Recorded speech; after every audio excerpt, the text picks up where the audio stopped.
Doctor Who is back, and its intentional destruction continues. Disney Plus just dropped the first 2 episodes, and boy oh boy, the viewing figures are bad. It's been captured by the woke, a collection of narcissists determined to make themselves the heart and center of everything. They've captured our hobbies, our toys if you like, our films, TV shows, music, publications, comic books, the culture in general, however you wish to label it. And they've proceeded to smash them to pieces, crush them underfoot, and replace them with mirror images of themselves. Reflections. Or, as they like to say, representation. Unless something like Doctor Who tells the story of their lifestyle, unless it depicts them and their everyday hang-ups and delusions, if it doesn't do that, then it's not inclusive enough. For them, the woke, it's not enough to have entertainment that already caters to their small numbers, their demographics. No, everything has to be changed, has to be fixed. They have to capture it all and bend it into their image of what they think society should be, what the world should look like. And so it is with Doctor Who. The destruction continues. And with this re-engineering of Doctor Who, from classic sci-fi/fantasy series to campy musical woke fest, they've decided to renumber this as Season 1. Not Season 14 or Series 14, but Season 1. They're telling it straight to our faces. They're starting from scratch. All new, all woke. And the old fans?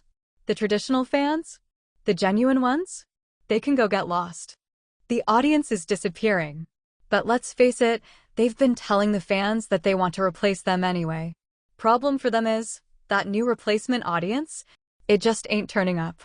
And the shill media agrees with them. A quote from Variety on Twitter. For every transphobic, racist, bigoted Doctor Who fan that we lose this season, there's going to be 3 to 5 new fans who are coming in for the representation. So to those fans who are not fans, I say, don't let the door hit you on the way out. Look at the reasoning there. More people will watch the show, now they're being represented.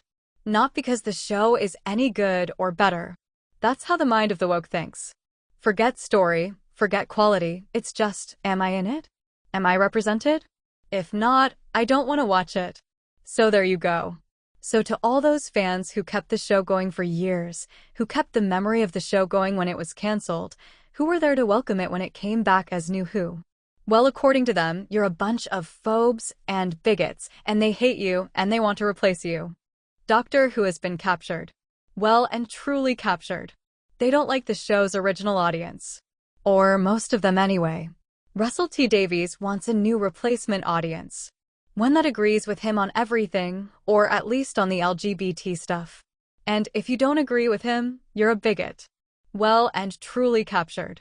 He said he wants to move the show away from science fiction to a more fantasy-type show. Have to say on that one, the show was a kinda sci-fi fantasy mix anyway. But you can see how he's grabbed the show and is intent on giving it to a new audience at the expense of the fans who've followed Doctor Who and have helped keep it alive all these years and decades. Simply, the man doesn't care. He has an agenda and nothing's gonna stop him. He's got Disney money now anyway. And all of that lovely ESG money too. Of course, it's not just him alone. It's all of his fellow activists too. But now Doctor Who appears to be a musical. The BBC's Radio Times has released the new ratings figures for Doctor Who. They're not good. Radio Times headlines. Doctor Who ratings revealed for Season 14 launch after early iPlayer debut. Season 14 is the first to launch early on BBC iPlayer. The overnight ratings for Doctor Who's Season 14 launch episodes, Space Babies and The Devil's Chord, have been revealed as Ncuti Gatwa well and truly takes over the keys to the TARDIS. Space Babies, the first episode, was watched by 2.6 million viewers, with The Devil's Chord, the second, having an overnight audience of 2.4 million.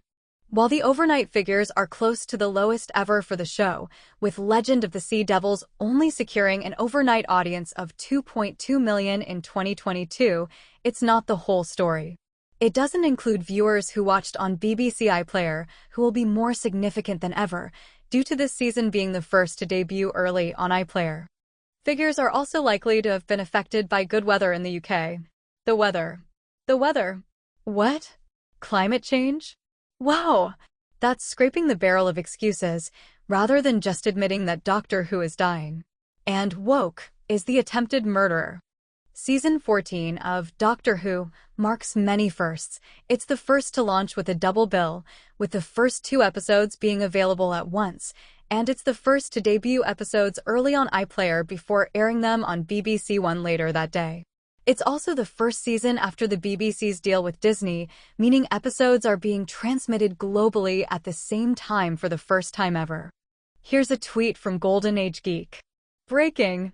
After the cast and crew told the old #Doctor Who fans to stop watching in favor of the modern audience, the current Season 2 episode premiere received the lowest overnight ratings in the show's history. And deservedly so. The breathtaking nerve of taking someone else's toy, hobby, pastime, favorite thing, or whatever, or however you wish to describe it, and intentionally crashing it into the ground? Just so you can take the shattered pieces and make it into the thing that you want? Just so that you can put yourself into it? So that you can see a reflection of yourself in it? So that you can feel represented? Peak narcissism. Nothing is safe from this ideology, from this wokeness infection. If Doctor Who is not dead, it's fast dying.